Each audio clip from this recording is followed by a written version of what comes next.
nutrients, making sure that you're getting them into your diet. And why this is so important is because your body to function efficiently, it needs protein, it needs fat, it needs carbohydrates, but it also needs antioxidants, vitamins, minerals, and it's figuring out what foods are going to have those and kind of limiting the foods that are lower on the spectrum. So just kind of adjusting our ratios of what we're eating, making sure that we're trying to incorporate enough fiber into our diets, making sure that we're getting enough protein, making sure we're not eating too much protein, making sure that we're, limiting our sugar.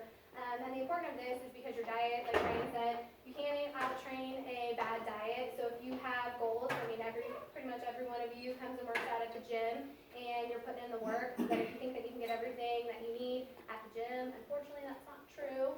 So what you eat really does contribute to how well you're going to lose weight if that's what you're trying to do.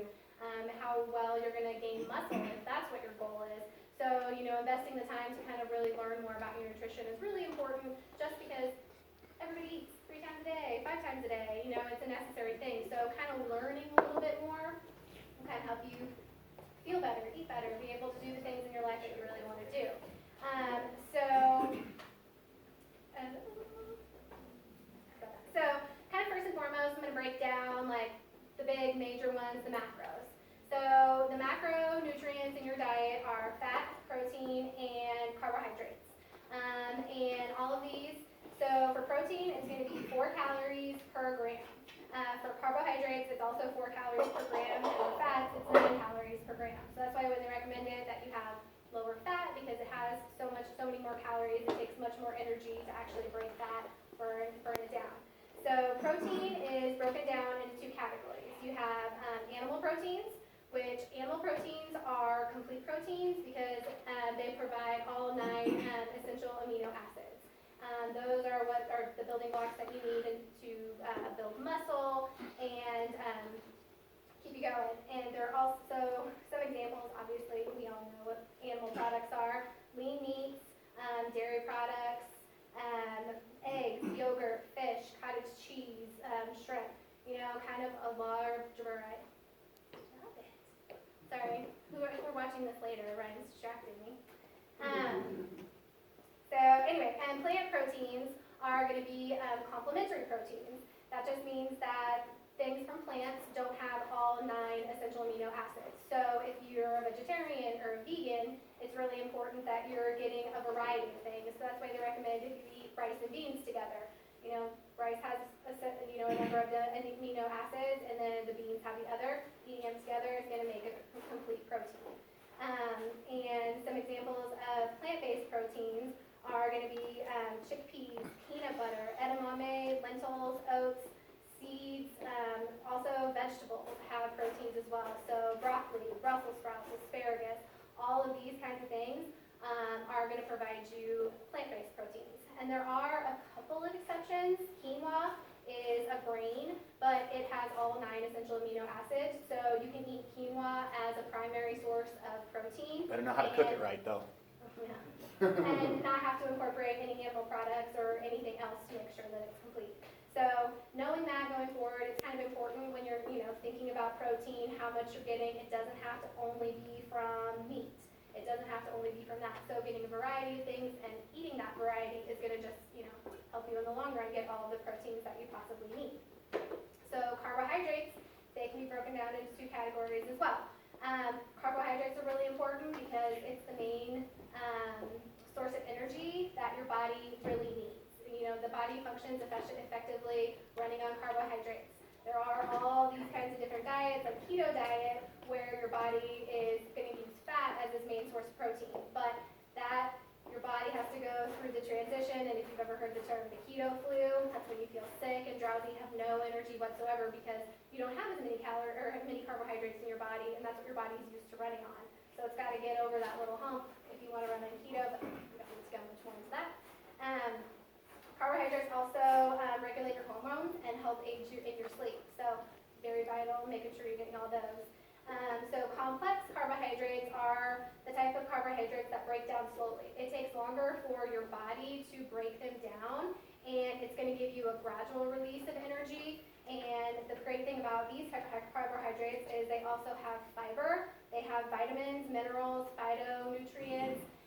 These type of things can come from high fiber, coming from whole grains, beans, sweet potatoes, non-starchy vegetables, beets. These are all sources of complex carbohydrates that say that you have a competition or you're going to be working out first thing in the morning. Having some complex carbohydrates for dinner the night before, it's going to take longer for your body to break it down. So when you go to do your activity, you're going to be ready to go. We also have simple carbohydrates, which are going to be your sugars. Those are the ones that their molecular breakup is they break down much quicker. They're going to give you a quick jerk of energy, and then it's going to slump down. So simple sugars obviously are going to be white sugar, most white food, white grains, white bread. Those are going to be the things that your body doesn't have to work as hard to break down. So that's why it's going to give you that quick release and then the big drop. So healthy carbs are the type of carbs that you really want to incorporate a lot more in your diet if you're not getting leafy greens, carrots, cucumbers, grapefruits, apples. I mean, a wide variety of fruits and vegetables. And again, like I said, that's something that not most Americans aren't getting nearly enough of in their diet.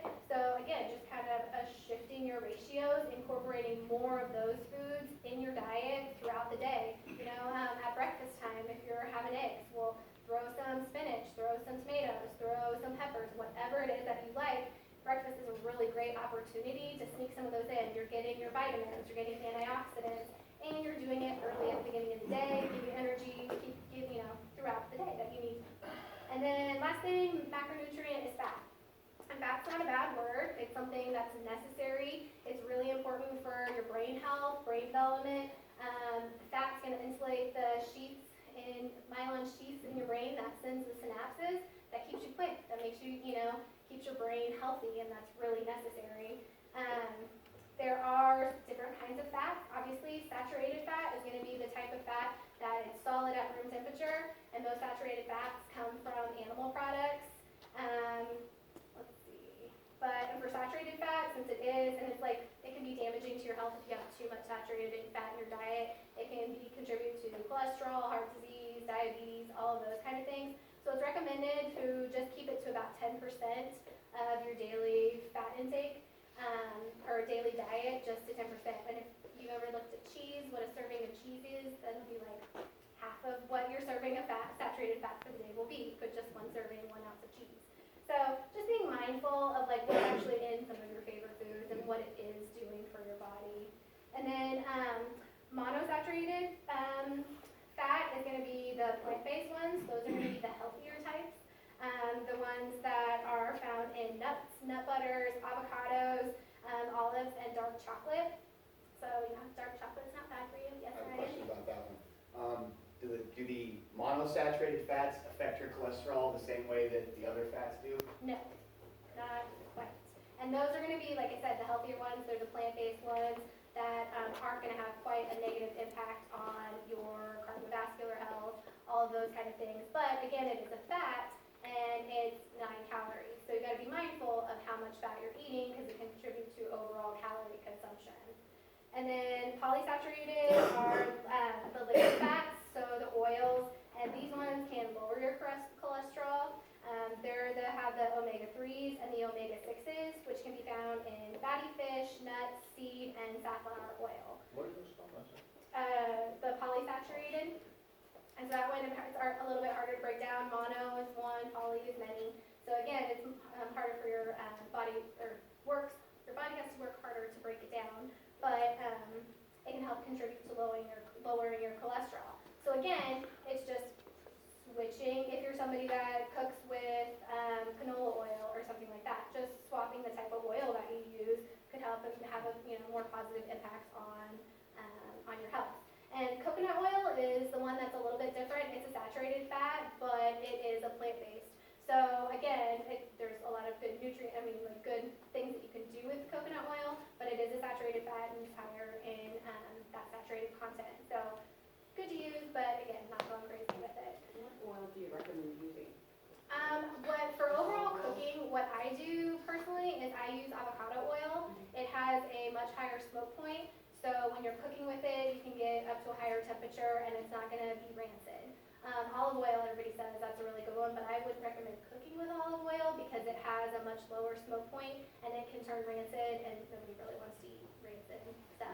So I would suggest olive oil, mixing it with like making a salad dressing. Avocado oil, you mean? Or no, I'm still talking about olive oil. Oh, okay. Not cooking with it so much, but still incorporating it in your diet because it has those polysaturated, is that right? Yeah. Fats in it, but mixing it with vinegar and, making a vinaigrette on your salads. Rather than, obviously, like cream-based are gonna be higher in saturated fat as well. So, that, I think, is just a little important, knowing what the type of foods that you're eating, what it's actually doing for your body and being mindful for it. And so, my big thing is talking about making sure that you're eating complete at mealtime and at snack time. And so in order to have a complete snack, it's to having a source of protein and a good source of carbohydrates. A complete meal is obviously incorporating those things, but having at least three food groups. The more, the better. So what I have made today, I have a little variety of options. I made avocado chicken salad wrap roll-ups, and for that, super duper simple. It obviously has avocados in it. I have cilantro, rotisserie chicken, and then instead of using like mayo or that, I did a couple tablespoons of, close-ups. I used a couple Don't worry about me. You don't need to focus on me. Low-fat Greek yogurt. That's going to be a much higher protein and much lower fat. So swapping out that and then a little bit of sour cream. So there is a little bit higher fat in that, but just for the taste-wise. And then using a whole grain wrap instead of a white flour tortilla. And so I made several of them and cut them up to smaller pieces. But an entire wrap, if you made one just by yourself, it has 203 calories. And the breakdown has about 12 grams of fat, 18.5 grams of carbohydrates, and 10 grams of protein, just in that one snack, that 200 calorie snack. And then another one that's really helpful Is is, the proportions the ones so the three, like fats, yes, proteins? that was that's for the right one proportion? whole, yeah, that would be for like one whole roll-up that you made. I mean, I cut, so like 4, if you were to have one, would be a full serving.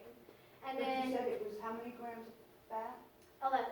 And how many can you have or should you shoot for a day? Well, That's depends on, yeah, it varies It's a hard for one. what your goals are, what Okay. you really want. It really depends on like, well, that's a lot. 15 to 35%. So Yes. you got you have to figure that out. We'd have to figure that out, but it's, yeah. Okay. Yes. And then, so another thing is making sure that you're combining the foods. So if you were to have, say, just a cup of grapes for a snack, that's great. You got a little sweetness, kind of a quick jerk of energy because, I mean, sugar from fruit is much better than simple sugar, but it's still sugar. And you might eat it and then an hour later still be hungry and not satisfied, so you want to go and have something else. And you're like, well, I had something healthy, so I'm going to have some chips now. And it just kind of, balanced out. But if you were to combine some of the grapes with a little bit of the cheese and some of the pretzels, that's going to give you more well-rounded. It's going to keep you fuller for longer. You're going to be satiated from the cheese. You can have the sweetness from the grapes and then the crunch from the pretzels. And so texture is a big thing too. Sometimes if you want to have something satisfying, having that variety of textures is going to make it kind of a fun snack. And then I also made these protein energy bites. They are plant-based, and these ones are going to be a little bit higher. They have about 222 calories a piece. I don't have the exact breakdown on the other ones because I was trying to do it on my app and it didn't break it down effectively. But each bite does have about 250 calories. So be mindful when you're eating them. It's not one that you want to have like 6 of them. And but they're really good. They have nut butter, they have whole grains, there's oats in there, a little bit of shredded coconut, and then chocolate chips and peanut butter with honey. So all whole foods, and rather than like no refined sugar or anything in them, and they're really sweet. They do give you this would be something that would be good to have in the morning before your workout, or in the afternoon before your workout, to give you a little bit of energy, a little bit of lasting energy, and yeah. Does anybody have any questions? What are things like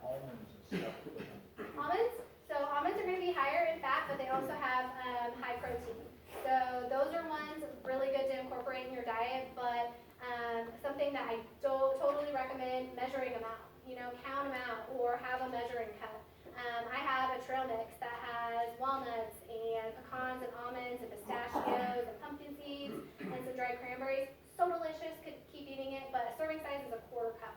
And you might be like, Camp will be like, oh yeah, that's totally a quarter cup, when in reality it could be a half a cup.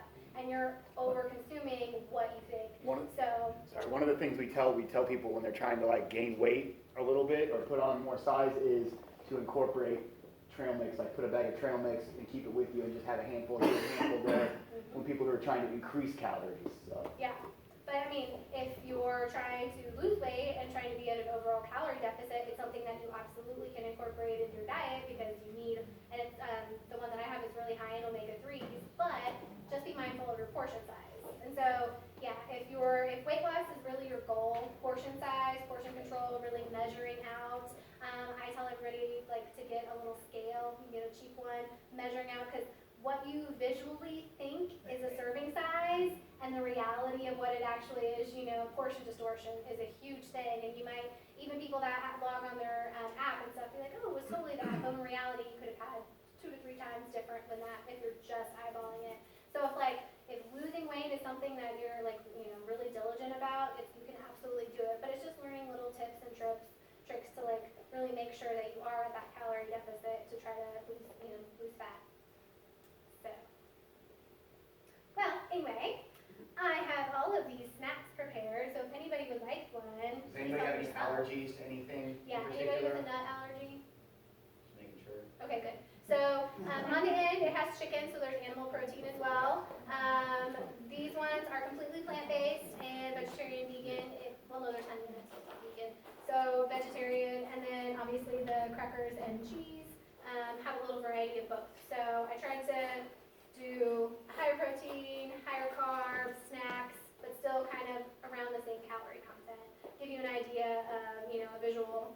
And So these are considered snack options. yes. And then, so another good idea too, like the avocado chicken salad wrap, you can have that for lunch and expand and make it a meal by adding vegetables, adding a side of fruit, adding,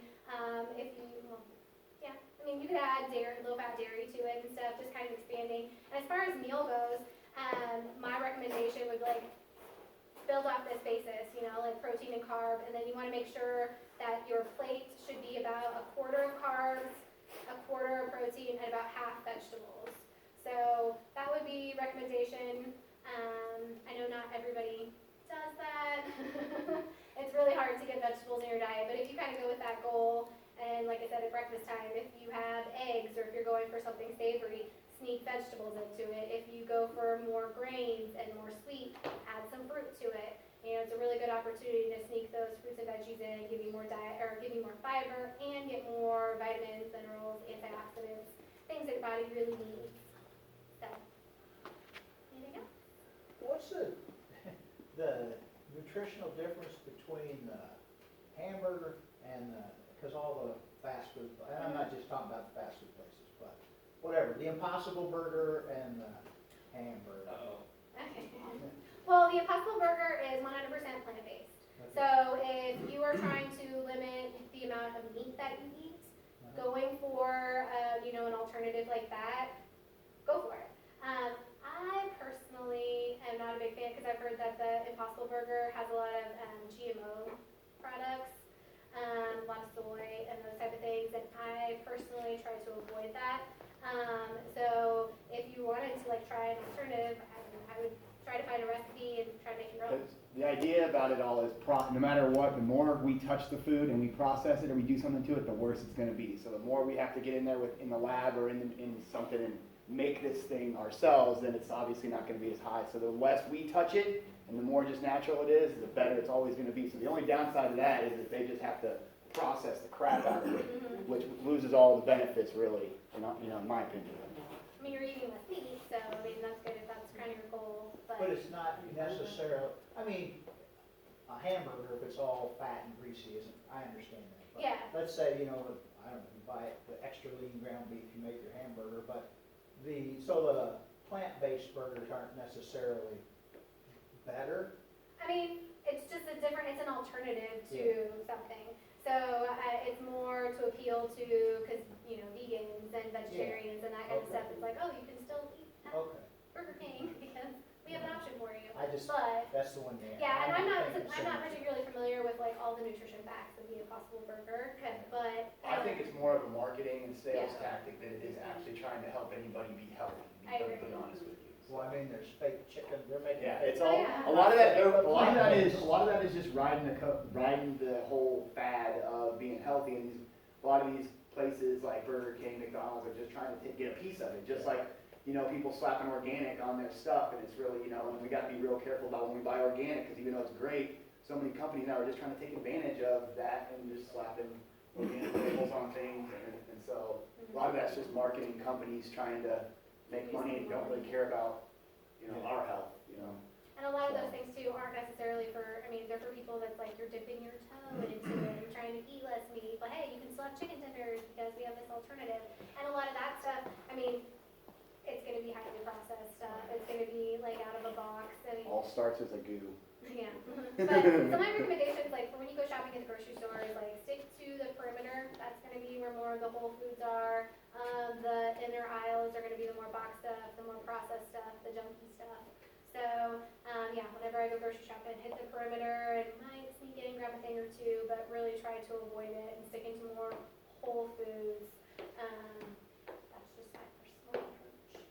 However, but at the same time, like if you are somebody that eats out regularly, to look at the menu and try to see like what types of foods are on there. I mean, yeah, it's like, ooh, this sounds delicious, but is it gonna have the right type of protein in it? Is it gonna provide the healthy carbs? Are you eating vegetables with it? You know, so just be mindful when you're making choices of, you know, get past the point like, oh, this is gonna taste good, and just think more like, what is this gonna do for me? You know, is it gonna be something that I'm gonna have to work against, or is it gonna be something that's setting me up and helping me stay healthy? So, all about making choices and, you Do know. you have any spices that are like your favorite? Because, you know, we're trying to get away from all the processed stuff. Mhm. Trying to make healthy Adding all stuff that taste good, flavor right? in there. Yeah. So you have to add your own. What are Mhm. some of your favorite ones that you should have Um, stockpiled? I mean, incorporating fresh herbs, garlic, you know, all basil, parsley, all of those kind of things. And I mean, it kind of depends on what it is you're eating too. And then there's, we eat, let's see, I use a lot of like garlic powder and Italian seasoning, like if I'm just doing chicken. If I'm doing kind of like, Those are all of those are, there's nothing, any choice that's bad, right? Yeah, exactly. Spice-wise, Yeah, I mean, there's no good food and bad food, Yeah, you know. spice. But for the Yeah. spices, there's nothing really shy away Well, curry from. and cumin and fennel, that's what you Yeah. get a lot of these. Just making sure that, I mean, and you can make your own type of spices too, like get the fresh stuff, dry them out, cut it out. I mean, it's not gonna be as preserved, so it's not gonna last as long, but you know exactly what's in it. And sometimes if you get like a jar of spices, it's half full of junk that you don't even know what it is, or salt. Yeah, sugar and salt and fillers and stuff, so, making your own, or incorporating fresh, like I said, you know, you could, herbs and everything is what really makes stuff taste good. So, you know, yeah, just experimenting and trying different things and, you know, kind of seeing what you like, what you don't like. I spend a lot of time just looking for new recipes and trying, you know, seeing what's out there, like what haven't I made and getting inspired, trying it. Sometimes it's a win, sometimes it's not, and you just, you know, go from there, so. Anything else? I'll come up and try some of this stuff if you guys want. Well, Don't worry about whoever's first. Be the first person. It's okay. I will say, one of the bites, these are gonna be higher calorie. They have about 250 calories. 5 cheese cubes and 5 pretzels and about 10 grapes is gonna be the 200 calories. And about like 4 or 5 of the little roll-ups are gonna be the same, about 200 calories of what the serving is. So feel free to try a little bit of each or whatever. There's little toothpicks if you wanna use them. You can use your fingers on those, but if you wanna use toothpicks to get the cheese. Help yourself. Thank you. Yes, you're welcome. Thank you for coming.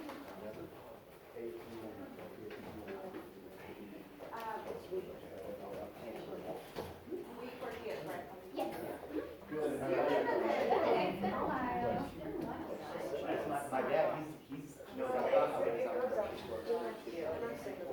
business. Make a lot more money Yes, on all that so stuff. there is Greek yogurt and sour cream. But that's okay.